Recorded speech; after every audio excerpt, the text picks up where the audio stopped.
አዳም ወዴት ነህ ያልከኝ በፍቅር ድምጽ ፈለከኝ።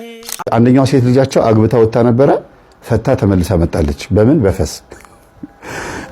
ወንድ ልጃቸውም ልክ እንደዚሁ ፈቶ መጥቷል። በምንድነው? በፈስ ምክንያት። እና በምን ምክንያት እንደሆነ መናገሩ ብቻ አይደለም፣ የባሏን የፈሳምነት ወይም የሚስቱን ፈሳምነት ገበና መሸከም አቅቷቸው ከመጠን በላይ ሆኖባቸው ትዳሩ ተበትነዋል ማለት ነው።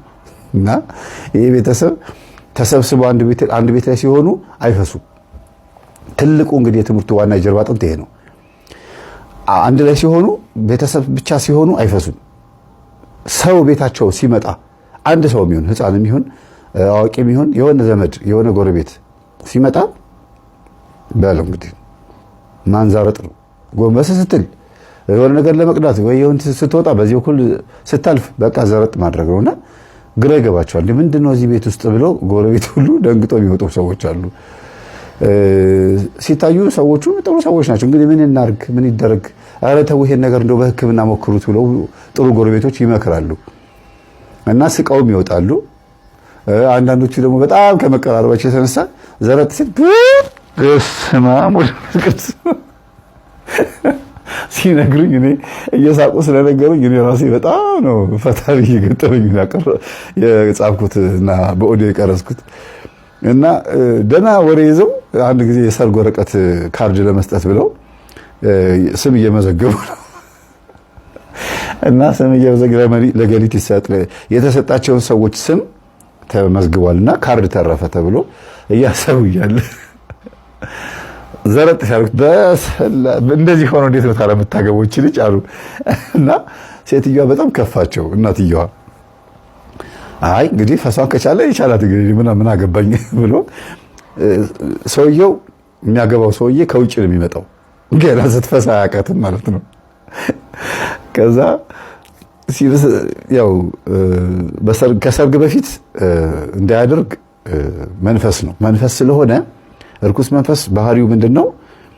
ያው እንግዲህ የፈስ ድግምት እንደሆነ በቃ በዚሁ እያወቃችሁ እንድትሄዱ ነው የምፈልገው እንጂ ገና ነው ወይስ አይደለም ወይ ምግብ ነው ብላችሁ እንድትጣሉብኝ ወይም እንድትሰለሰሉብኝ አልፈልግም። እና ከውጭ ሀገር ነው የሚመጣው። ገና አላወቃትም። ከሰርጉ በፊት አግኝቷትም እንኳን ቢሆንም አንድ ወር ያክል አንድ 15 ቀን ማነው አንድ ወር በሉት በቃ አንድ ወር ያክል ተገናኝተዋል። ግን አልፈሳችም። እሱ ፊት ቤተሰብንም መጥቶ ሰላም ሲል ፈስ ድምፅ አልሰማም። ተመስገን ከሄደ በኋላ ተመስገን እያሉ ምክንያቱ ምንድነው እያሉ ይሄ ልጅ ነገር ይገርማል እያሉ ነው። ከሚመጡ ሰዎች ይልቅ የዚህ ሰው ነበር ያሳሰባቸው። ምክንያቱም ልጃቸው ጥሩ ቻንስ አግኝታለች፣ ወዷታል፣ በፎቶ በምናምን እንግዲህ በስልክ ውስጥ ፈስ አይሸትም፣ ምናልባት ድምፁ ሊሰማ ይችላል እንጂ እና መጣ። ከተጋቡ በኋላ ግን በቃ ወዲያው በሳምንቱ ተጀመረ። ምክንያቱ ምንድነው? የሰርግ ወጪ ይወጣል። ደስታቸውን፣ እልልታውን፣ ፉከራውን፣ ጭፈራውን ሁሉ ነገር ከተደረገ በኋላ ገንዘብም ወጪ ከወጣ ሁሉ ዓለማቸውን ካዩ በኋላ ማፋታት ስለሚፈልግ ነው ይሄ መንፈስ። ዓላማውም ይሄ ነው። ደስታቸውን ወደ ሀዘን ቀይር። በምን? በፈስ። ስለዚህ ከሰርግ በፊት ፈስ ከተፈሳ መጀመሪያውን ወጪ ሳያወጣ በጊዜው ተረፍኩኝ ብሎ ትቷት ሊሄድ ነው። ደስታቸውን ወደ ሀዘን ቀይር ስለተባለ መንፈሱ ይሄንን ሰርግ አሳልፎ ነው ከዛ በኋላ ልጅቷን ማፋታት የሚፈልገው። ደግሞ የሚገርመው በጫጉላ ጊዜያቸው ላይ ነው ያረገዘችው። ስለዚህ ልጅቷን ወለደቻት ማለት ነው፣ ሴቷን። ይገርማል። ያው ሴቷ ልጃቸው ሴት ነው የወለደችው፣ ወንዱ ልጃቸው ደግሞ ወንድ ነው የወለደው። ስለዚህ ልጅቷ ትንሿ ልጅ ባሏ ትቷት ከሄደ በኋላ ሚስትየዋን እዛ ፈስ ያለበት ቤት ውስጥ ነው ያደገችው ማለት ነው። ምናልባት ኦልሞስት ወደ 6ኛ 7ኛ ዓመት ላይ ይሆናሉ ብዬ አስባለሁ እዛ ቤት ውስጥ በፈስ። ምናልባት የኔ ቁጥር ተሳስቼ ሊሆን ይችላል። ምክንያቱም ልጅቷ ኦልሬዲ 1ኛ ክፍል ገብታለች። 1ኛ ክፍል ስለገባች አሁን ምን አይነት ነገር እንደሆነ በዚህ ማወቅ ትችላላችሁ። ቀጥሎ ደግሞ ምንድነው ወንዱ ልጃቸው ደግሞ በፈስ ምክንያት ወደዚህ የመጣው ለቤተሰቦቿ ነግራለች። ሚስትየዋ ገበናውን ለቤተሰቦቹ ነገረች እና ቤተሰብ ደግሞ የተከበሩ ናቸው፣ ግራዝማች ቀኛዝማች የሚባሉ ፊታውራሪ ምናምን የሚባሉ ቤተሰብ ናቸውና ሁልጊዜ ራሳቸውን የሚያዩበት መንገድ ትንሽ ለየት ይላል። እዛ ቤት ውስጥ ስትሄዱ ስርዓት አለ፣ ህግ አለ ምናምን። ጥሩ ነው እኮ እንትኑ የኢትዮጵያዊነት ከለሩ የነገስታት ቤተሰብ መሆኑ ምናምን አሪፍ ነው። ግን ደግሞ ዘመኑን የዋጀ ቢሆን ጥሩ ነበረ። እዛ ቤት ሄዶ ሲያስተናግዱት ምን ሲሉት ኦልሬዲ አግብቷል እኮ ምሳ ጋብዘዋቸው በተጋቡ በሁለተኛ ወራቸው ነው ይመስለኛል።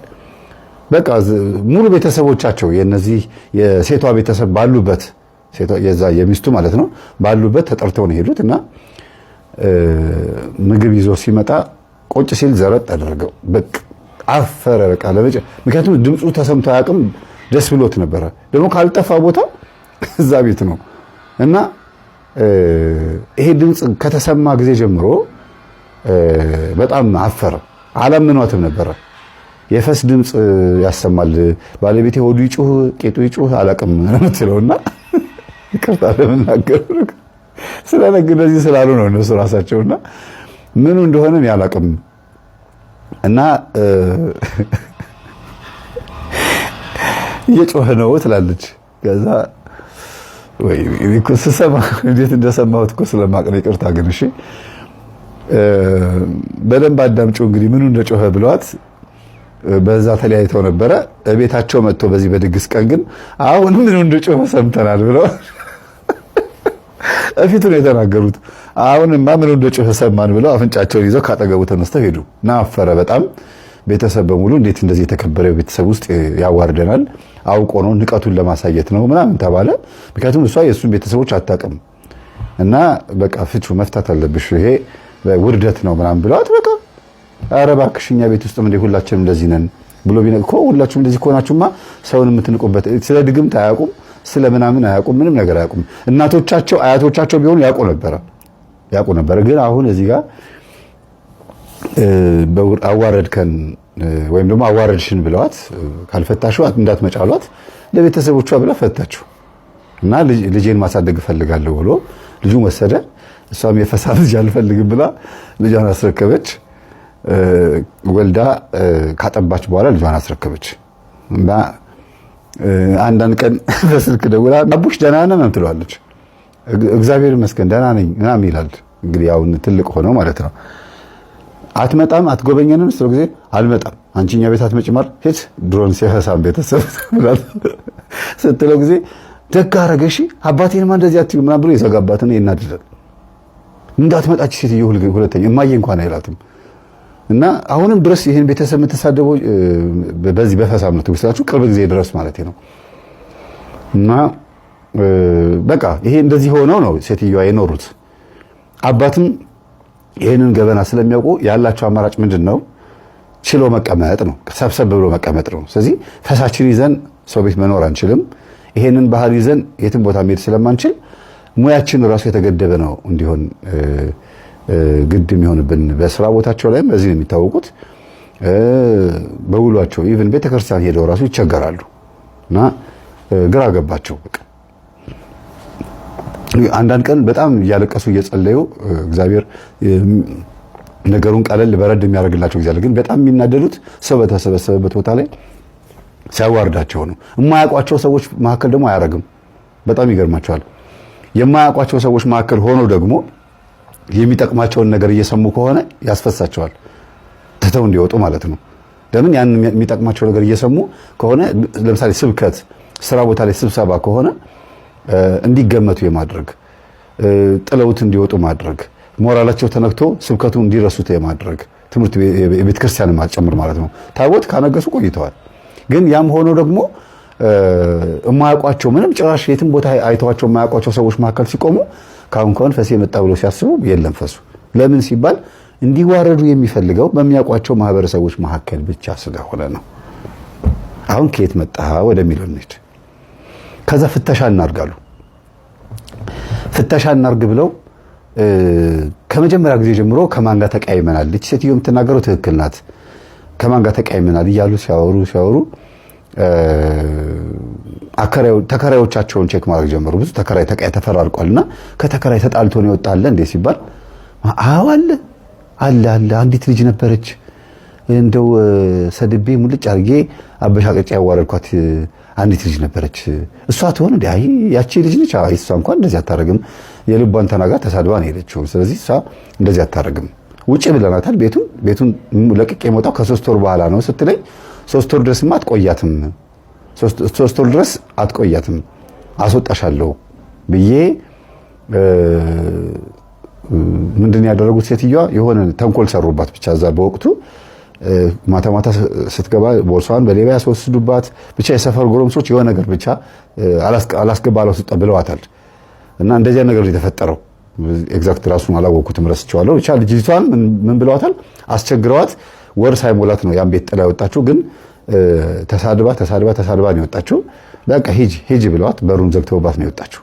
እባካችሁ መንፈሳዊ ውጊያ ለችግራችሁ ብቻ አትፈልጉት። እግዚአብሔርን ለኑሮ ማጣፈጫ ሕይወት ብቻ አንፈልገው። ጸሎት፣ በረከት፣ ረድኤት፣ ሰላም፣ ከአጋንንት እስራት ነፃ መውጣት የጸሎት ምክንያት ሳይሆኑ የጸሎት ውጤት ናቸው። እነዚህን በደንብ ያዙልኝ። የጸሎት ምክንያት አይደሉም፣ የጸሎት ውጤት። ሰው አምላኩን ካመሰገነ በኋላ አምላኩ የሚሰጠው ውጤት አለ። እግዚአብሔርን ካስቀደመ በኋላ እግዚአብሔር የሚሰጠው ውጤት አለ። ለማግኘት ብለን አንጸልይ። ለአምላክነቱን ቅድሚያ እንስጥ። ለጌትነቱ ምስጋና የሚገባው አምላክ ነው፣ እኛን ስለፈጠረ እስትንፋስ ስለሰጠን። ስለዚህ አምላክን በአምላክነቱ እንጂ ሊያደርግ በሚችለው ነገር አንፈልገው። ወገን የሚሸወድ አምላክ አይደለም። ረስታችሁት ከሆነ ገንዘብ ጊዜያዊ ነው፣ መኪና ጊዜያዊ ነው፣ ቤትም ጊዜያዊ ነው። እግዚአብሔር ግን ዘላለማዊ ነው። ለስጋችን ግዴታ መስራት አለብን። ምክንያቱም ስጋ ምግብን ይፈልጋል አይደል? ስጋችን ውሃን ይፈልጋል፣ መጠጥን ይፈልጋል። ለዛ ብቻ እንልፋ። ከዛ እግዚአብሔር ለኛ ያለውን ካዘጋጀ በእውነት አካሄዶቻችን ሁሉ አቅም ያለው ይሆናል። ኑሯችን ሁሉ መንፈሳዊ ጉልበት ያዘለ ይሆናል። ጥቃት የእግዚአብሔር በጎ ፈቃድ እና የዲያብሎስን ፈተና በባህሪያቸው ውስጥ እንደ ዕውቀት ከዩኒቨርሲቲ ነው የሚፈልጉት። ከዛ ካልተነገራቸው ዓለም ምናምን ነች፣ ባዶ ነች ብሎ ይገምታሉ። ይሄ ደግሞ ውስጣቸው ያለው ኃይል ያንን ባዶነት እያጠናከረ በቃ መጨረሻ ላይ ነፍሳቸውን ማጥቃት ግዴታ ነው። ዋናው አሁን አንተ ዓላማ እሷ ውስጥ ይሄን አልመደበቅ ለምን አስፈለገ? እስከ መጨረሻ ከኔ ጋር ሲኦል እንድትገባ ነበር የፈለግኩት። ምንም እንዳልፍላት ከበከክ ሆና ጨልሞባት ህይወት ውስጧ ላይ ሁለመናዋ ጨልሞ ከኔ ጋር ሙትት ሲኦል እንድትገባ ነበረ። ሲኦል ማን ሄዶ አየ? እኛ እናውቀዋለን፣ ግዛታችን። አለበለዛ ምኑ እንድላረክ? ቆይ መጨረሻ ውጤት እኮ መኖር አለበት። የልፋቱ ውጤት ምንድን ነው ታዲያ? ምንድን ነው ሁሉ ለፍተን ውጤታችን ምንድን ነው? ወልታ ዛጋ ማድረስ ነው። ነፍስን ይዘዛ መግባት ነው። የኛ እኮ እሱ ነው ስጦታ ይዘ የምንወስደው እዛ እንጂ ሌላ ምንድን? ሰው አሳመምክ ምን ጥቅም? እሱ ምንም ትርጉሙ እናንተ ሲኦል ሰው መውሰድ ነው። እኛ እኮ ዓላማ አለን እንደናንተ። እኛ እንደ ሰው ኮላ አይደለም። ለዓላማችን ጽኑ ነን። ተልኳችን በትክክል እንፈጽማል። ዓላማችሁ ወደ ኋላ አንልም፣ እስከ ወዲያኛው ድረስ እስከ ወዲያኛው። ሰውስ ለምን የዓላማ ጽናትን ነገሩት እስኪ ለሰው። ሰውማ የዕለት እንጀራ ስጠኝልና የሰጡትን ሁሉ ይቀበላል። እኛ እንስጠው፣ ማን ይስጠው? በቃ ከስንት አንድ እንጂ መንግሥተ ሰማያት የሚባል የሚያስብ ማነው? ስንት አንድ ነው? ዲያብሎስ ማንኛውንም ህብረተሰብ በመገመት ደረጃ ብዙ መንገድ ሄዷል። ግምቱ ደግሞ ባለን ዕውቀትና ሁኔታ ውስጥ ያለንን አሰላለፍ አብሮ በመማር ነው። ከትምህርት ቤት የሚነሱ ሰይጣኖች እጅግ በጣም ስልታዊዎች ናቸው። ለምን? ትምህርት ቤት አብረው ስላሉ የስነ ልቦና አካሄዶቻችንን ከአስተማሪዎቻችን ጨምሮ ገምግሞ በሚጨርስበት ጊዜ በሌላው ህብረተሰብ ላይ የሚያሳየው ንቀትና እንዴት ነው ቀለል አድርጎ አይቶ የማጥቃት ልምዶቹ የሚጠብቁት ምንጩ በዚህ ካለው የእውቀት ደረጃ ላይ ነው። ካለን የእውቀት ተቋሞች ውስጥ ያለው አገማመት ነው። እሺ መልባጥ ነው። ቶል አብላውጣ። አንተስ ምንድነው? ቡዳዛር አንተስ ዛር ወደዚሁ ተነስኩም። ስንት ዓመት ነው ከያዝካት? ትንሽ ያለች ህፃን እያለች ለምን ያዝካት? ሁሉ ሰውነቷ ስርስር አድርጌ እንድይዛት ስርስር አድርጌ መያዝ ለምን? እንዳስራት ነዋ እንዳስራት። ስንት ዓመት ነው? ህፃን እያለች ነው ያዝኳት እኮ። የስንት ዓመት ሆነ? የ4 ዓመት ሁኜ ነው መሰለኝ። የ4 ዓመት ነው። አዎ የ4 ዓመት ሆነ። አዎ አብረህ ቁጭ ብለህ? አዎ ሁልጊዜ ነው ማማት። እንዴት ነው የምታረጋት? ከ4 ዓመት ጀምሮ ውስጥ ያለ ሁልጊዜ ኦፕራሲዮን ታደርጋለች፣ ትታመማለች፣ ትተኛለች። ሁልጊዜ ኦፕራሲዮን የት ነው ያደረገችው? ሁሉ ሰውነቷ ማጸኗን ወጣ ሁሉ ማጸኑንም አስወጣ። አዎ እንቀረ ታዲያ? የቀረ የለም። ሰውነቴ ሁሉ ያማት፣ ሁሉ ያማት ሰውነቷ። የት ሀገር ነው የተወለደችው? ኤርትራ። አስመራ ነው? የት ኤርትራ? አስመራ ነው የተወለደች። ከወዱ ጣንተም ውጣ፣ ከወዱ እኮ ውጣ እኮ አልኩ። አፍላይ ሰይጣን ጋር እንደ ቡዳዛርና አፍላይ ተዘጋጅ። በኢየሱስ ክርስቶስ ስም፣ በስላሴ ስም፣ በወላዲተ አምላክ ስም፣ በቅዱስ ሚካኤል ስም፣ በቅዱስ ገብርኤል ስም፣ በቅዱስ ኡራኤል ስም ሲኦል እንገባለን። ቶሎ 7 እጅ ሆነው 7 እጅ ሆነው እግዚአብሔር ይገስጽ።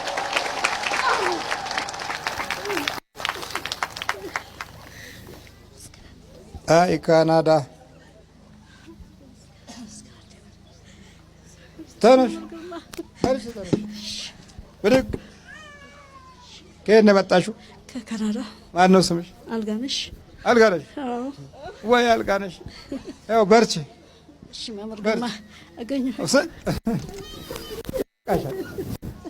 አይዞሽ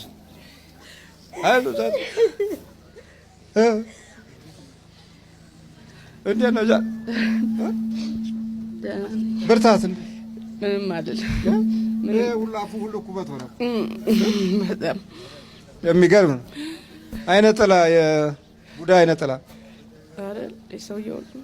ሰውየው ነው። አዎ እንደሱ አለኝ ማታ። የሚገርም ስቀጠቀጭው ነገረሽ? አዎ ማታ ነገረኝ። ቡዳ አይነ ጥላ ነኝ። ቡዳ አይነ ጥላ በፊት አላውቅም ነበረ እና አንድ የሆነ ቦታ ወይ ግብዣ ሲኖር ይገንዘኛል፣ አላውቀውም እንደሆነ እና እንደ ነርቭ ምናምን ያደርገኝና ያስቀረኛል። አሁን ባለፈው ስቀጠቅጠው በቃ ነገረኝ። ቡዳ አይነ ጥላ ነኝ አለ። አዎ ቡዳ አይነ ጥላ ነኝ እኔ ነኝ። አቃውል ሰይጣኑ አጋንንቱ ሁሉ ዱላ ነው የሚወደው። አዎ በጣም ምክንያቱም እኔ ፋታ አልሰጥም። በቃ ስራዬ ብዬ ስገባም ስወጣም እሱን ነው። የሚገርም ነው። በርቺ በርቺ በርቱ። እሺ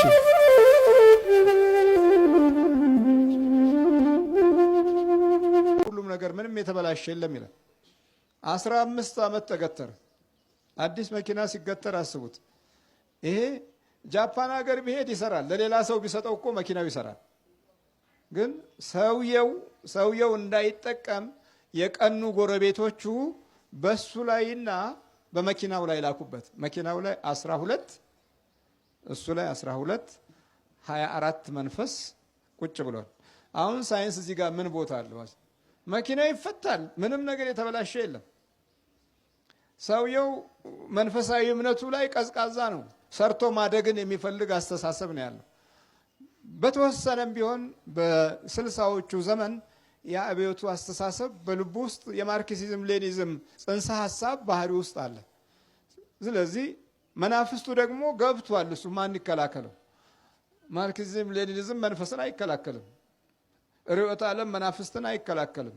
አንዳንዴ ተጨማሪ እንደውም እርዳታ የመስጠቱ ሁኔታ ለተጨማሪ ጉዳት መንገድ የሚከፍትበትን ቦታ ያመቻቻል። በኋላ ይሄ መኪና እንዲህ ከሆነ አለ ጥርጣሬ ጀመረና ሰዎች ገፋፍተውት ወደ ቦሌ ጎርጎሪዎስ መጣ። ሲመጣ 12ቱ ተያዙ። ጀለሶቻችን መኪና ውስጥ አሉ አለና ቁጭ አለ። ለምን አቆማችሁት ሲባል የሞተር ደም ብዛት ነው አሉና በኩራት ተናገሩ።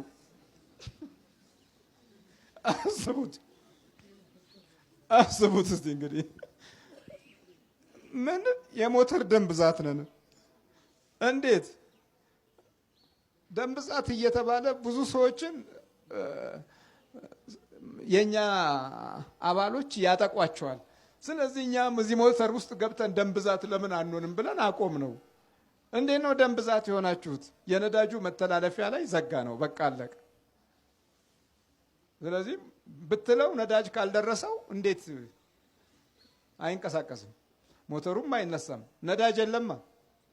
ነዳጁ የሚተላለፍበት ቱቦ ላይ ነበርናል። በሊድ አንቀሳቅሰዋል። 15 ዓመት የቆመ ባትሪ ተፈልጎ በቸርኬው ላይ እንዳለ እንትኑ ፈሶ ዘይቱ ምኑ ተለውጦ ማቀጣጠያው ተለውጦ ተነሳ ሲባል ወዲያው ብድግ አለ። መካኒክ አላስፈለገው። ዘይት መለወጥ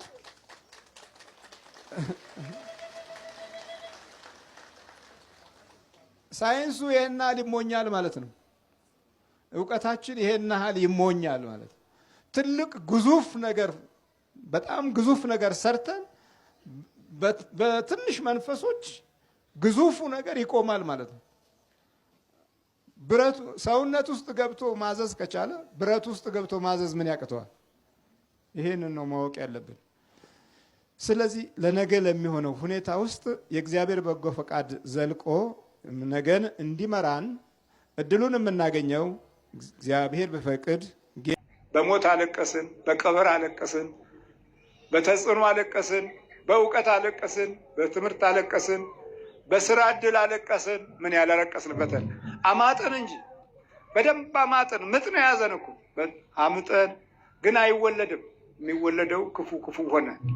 በመተት አለቀስን፣ በቡዳ አለቀስን፣ በአይነ ጥላ አለቀስን፣ በዛር አለቀስን፣ በአስማትና ሟርት አለቀስን። ምን ያላለቀስንበት ቦታ አለ? አሁን ደግሞ በዘር እናለቅሳለን። እግዚአብሔር ይማረን። አሁን በዘር ማልቀስ ጀመርን። አሁን በስም ማልቀስ ጀመርን። አሁን የመጨረሻው ነው። ከሳሳችሁ ምድር ላይ ወድቋል። ፈጣሪ ሊከሱት መጡ። ይጠባበቁት ነበረ። እርሱ ግን ሐሳባቸውን አውቆ ምንን አውቆ ይላል? ሐሳባቸውን አውቆ። እግዚአብሔር ስሙ የተመሰገነ ይሁን። የውስጥን ሐሳብ የሚያውቅ ጌታ ፊት አለን። ኃያል ነው። ውስጥ ነው ለካ የሚያውቀው። የተወለደው ለውስጥ ህይወት ነው። የተወለደው ለውስጥ ባህሪ ነው። የተወለደው ውስጥ የተቀመጠውን ሊያድስ ነው። ከዛ በላይ ውጭውንም የተጎዳንበትን ቦታ ለማየት ነው። ከዛ ሐሳባቸውን አውቆ የሰለለችውን ሰው እጁ የሰለለችውን ሰው ተነሳና በመካከል ቁም አለው። ተነሳቱ በመካከሉ አቆመው። ቆመ። የሁሉም ዓይን አረፈበት። አየህ፣ አንድ እግዚአብሔር ስራውን ሲሰራ መጀመሪያ ህሊናህን ይስባል፣ ውስጥህን ይስባል፣ ከዛ ትኩረትህን ይስባል፣ ከዛ ዓይንህን ይስባል፣ ከዛ ውስጥህ የሚቀመጥ ነገር ለማስቀመጥ አንድ ነገር ይሰራል። ሁሉም አዩ። እንዲህ አለ ኢየሱስም እጠይቃችኋለሁ በሰንበት በጎ ማድረግ ተፈቅዷልን ወይስ ክፉ አላቸው። ውስጣቸውን ስላወቀ በሰንበት በጎ ማድረግ ተፈቅዷልን ወይስ ክፉ? እነዛ ክፉዎቹ እየተጠባበቁ ነው። ክፋትን ስላየ ነው። በሰንበት ክፋትን አየ። የበጎነት ባለቤት በሰንበት ክፉን አየ። በጎ ሆኖ መጥቶ ክፉን አየ። ዛሬ በጎነት መራራ ሆነ እኮ። በጎነት ከባድ ሆነ እኮ። ቸርነትም እኮ አደጋ ሆነ። መልካም ስጦታዎች እኮ ከቆሙ ሰነበቱ። የምንወርሰው የምንቀበለው የምንይዘው የለንም። ክፉ ሆነ። ክፉ ገዛን፣ ክፉ ሸመትን፣ ክፉ ሆነ። አመለኞች ሱሰኞች ሆንን፣ ክፉ ሆነ። እና እስቲ ልጠይቃችሁ አለና መልካም ወይስ በጎ በሰንበት የሚደረገው ብሎ እሱን አቆመና እንዲህ አለ። ደግሞ ደገመና ነፍስን ማዳን ወይስ መግደል አላቸው። ክፉ እዚህ ጋር ደግሞ መግደል እዚህ ማዳን እንደገና እዚህ በጎ። አቤት አቤት አቤት! እንዲህ ነው እግዚአብሔር በመካከላችን ሲቆም እንዲህ የሚያየው ነገር አለ። እዚህ ጋር መግደል አለ፣ ግደለው፣ አፍዘው። የዘመናችን የመተት አሰራር ነው። በትምህርት ቤቱ አልቀረ፣ በስራ ሙያው አልቀረ፣ በቢሮ አልቀረ፣ በየወንበሩ በየስልጣኑ አልቀረ። ሰዎች መልካም ይናገራሉ፣ ግን መልካም ነገርን በመስራት ላይ የተመሰረተ እንዳይሄድ የዚህ ክፉ ዓለም መንፈስ ቀድሞ ገዢ ሆኗል። መልካምን እንደ መከራ፣ መከራውን እንደ መልካም አድርጎ የማዝ ተቃራኒነትን የማብዛት የጨለማነት መንፈስ እየበረታ መጥቷል። እዚህ ጋር መግደል ወይስ ማዳናት? ከዛም እንዲህ አላል። ሁላቸውንም ዙሪያውን አየና ሰውየውን እጅህን ዘርጋ አለው። መጀመሪያ ዙሪያውን አየ፣ ሳባቸው፣ አንድ ሰው ላይ አሳረፈ። ልቦናችንን እግዚአብሔር ያሳርፍልን። ከራሳችን ጋር ከተጣላን ቆየን። ከራሳችን ጋር እንድንጣላ ኑሮ አዘጋጀልን። ከራሳችን ጋር እንድንጣላ ትምህርት ቤቱ አዘጋጀን። ከራሳችን ጋር እንድንጣላ ማዕረጉ አዘጋጀን። ከራሳችን ጋር እንድንጣላ እንጀራው ራሱ ባርከን ያልበላነው እንጀራ ስለሆነ ሁል ጊዜ ጠበኝነት የባህሪያችን አንዱ ክፍል እንዲሆን አደረገው። አባታችን ሆይ አላልንማ። በእንጀራችን ላይ አባታችንን የሰማይ አባታችንን የሰጠንን በፀሐይ አብስሎ በዝናብ አብቅሎ መከሩን፣ ጊዜውን፣ በጋውን፣ ክረምቱን አፈራርቆ የሰጠንን ተመስገን ብለን ስሙን ጠርተን ስሙን ቀድሰን የበላንበት ጊዜ የለም። ረጅም ዘመን አልፏል። እሱ ወይም አንዳንድ ጊዜ ነው። እስቲ አቡነ ዘበሰማያችን በል ተብሎ በኑሯችንም በእንጀራችንም ውስጥ ሰማያዊ ባለቤትን ለማስገባት እንደ ቀልድ አይተነዋል። ጊዜን እንደ መሻማት አድርገን፣ ጊዜን እንደ ማጥፋት አድርገን ቆጥረነዋል። ለዚህ እንጀራችን ላይ ክፉ አለ። ስትበላው ከክፉ ጋር ነው የምትበላው።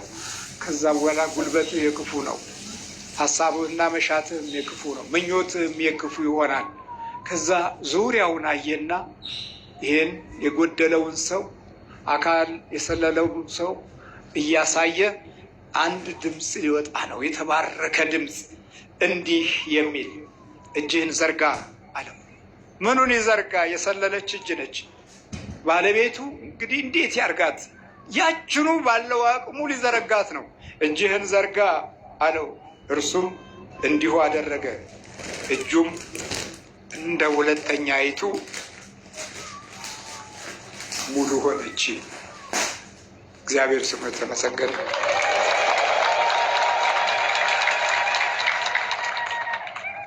እንደ ሁለተኛይቱ ሙሉ ሆነች። ቀኙ ዳነ። ቀኙ ምን ሆነ? ዳነ። በቃ ይሄ የኢትዮጵያውያን ጠቋር ቀኝ የሚይዝ ነው። ቀኝ ነው የሚይዘው። ቀኝህን ይከብድሃል፣ ቀኝህን ይጫንሃል፣ ቀኝህን ያጋድልብሃል። ስትሄድም ጋደል ብለህ እንድትሄድ ያደርጋል።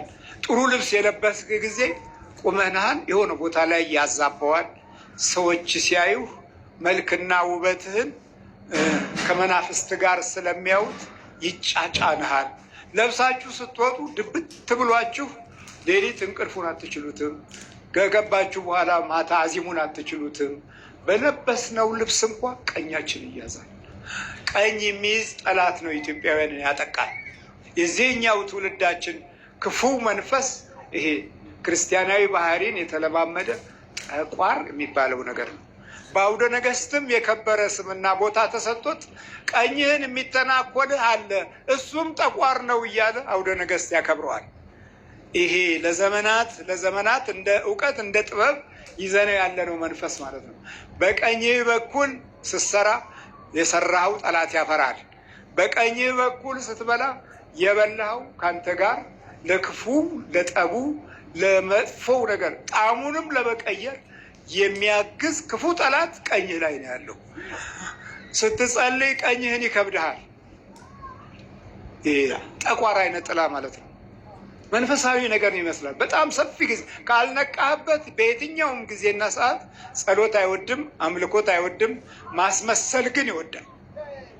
እንዲህ አይነቱን መንፈስ ከተላበስን ቆይተናል። ይሄ መንፈስ ለብዙ ዘመናት የቤተሰቦቻችን ገዢ ሆኖ ኖሮ ነው የተወለድነው።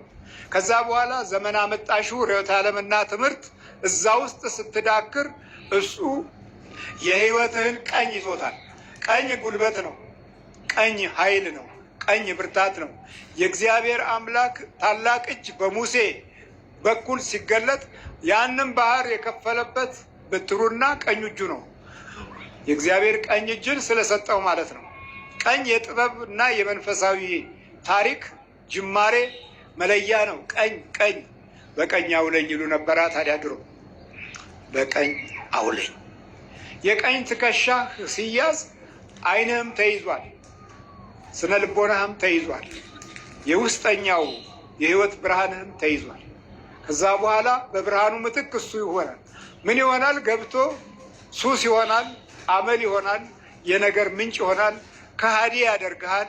ስነ ልቦናህም በማታውቀው አይነት እያደናበረ ዘመን ጨርሶ ወደ ሞት እንድንራመድ የሚያገዝ ነው። ቀኙ ዳነች። አያችሁ? አቤቱ ጌታ ሆይ ቀኜን አድነው እንበል። ቀኜ ታሟል፣ ቀኛችን ተይዟል። የኢትዮጵያውያን መለያው ቀኙ ነው። የግራው ዘመን መለያው ያው ግራው ነው። በግራ በኩል ሄደን የሁላችሁ ሁሉ ነገር ግራ ተጋባ። በግራ በኩል ሄደን መሬቱን ረገጥን። ግራ የሚያጋባ ትውልድ እንዲፈጠር ምክንያት ሆነ። በግራ በኩል ሄደን ግራ፣ ሁሉ ነገር ግራ። እንዴት ነው? በዛ ግራ የተጋቡትና ግራን የመረጡት ሰዎች ግራ ተጋብተው ተላልቀው ተፈጃጅተው፣ ግማሹም ተከዳድቶ፣ ግማሹም አገር ጥሎ ጠፍቶ በየቦታው ቀልጦ ቀረ። ግራችን አንሳ ያሉ ሁሉ ዛሬ የሉም። የግራ ምልኮት የተጠናወታቸው በሙሉ ጠፍተዋል።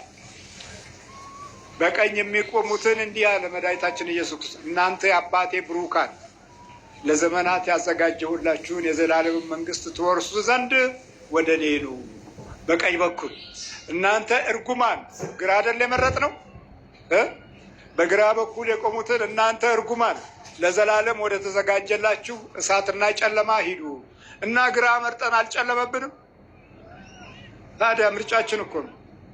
ይሄ ዘመን ለምን ከፋ ለምን ትላላችሁ? መርጠን ያመጣ ነው።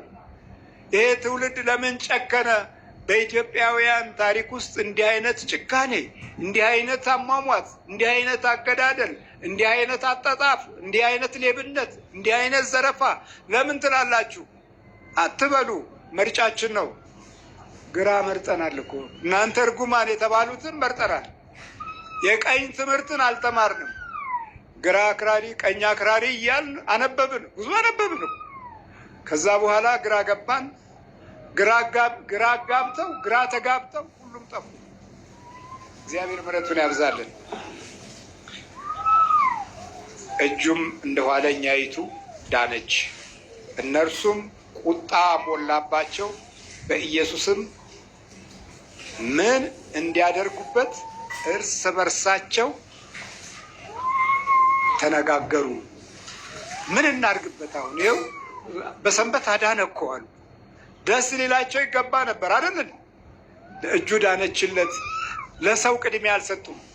ቤተ ክርስቲያን ለሰው ቅድሚያ መስጠት ሲያቅታት፣ በመምራት አቅም ስትደክም፣ በቢሮክራሲ ስትታጠር፣ በፍቅረ ነዋይ ስትያዝ ትውልድ ያመልጣታል። በባህልና በወግ ብቻ ስንገሸር፣ ወጋችንን ብቻ ስንቀሽር ትውልድ ያመልጠናል። ትውልድን ማን ይይዛል ማለት ነው? ሰይጣን በቅርብ ይይዛል። በቅርብ እየተከታተለ አብሮ አለ፣ አብሮ ያድራል፣ አብሮ ይበላል፣ አብሮ ይኖራል። የምቀኛ ዓይን ይስባል፣ የተንኮለኞችን ሀሳብ ይስባል፣ የቅናት ሰዎችን ይስባል፣ ምቀኝነት የተጠናወታቸውን ሰዎች ይስባል። አሁንም እዚህ ያሉ እኮ አሁን በቃ እናንተ መዳናችሁን የማይፈልጉ አሉ። የእናንተ መዳን እንደ ጉስቁልና አድርገው የሚቆጥሩ፣ የእናንተ መዳን እንደ ውርደት። አዳም ወዴት ነህ ያልከኝ፣ በፍቅር ድምፅ ፈለከኝ። አልብሰኛል ነጩን ልብስ እወድሃለሁ ኢየሱስ አከብረሃለሁ ክርስቶስ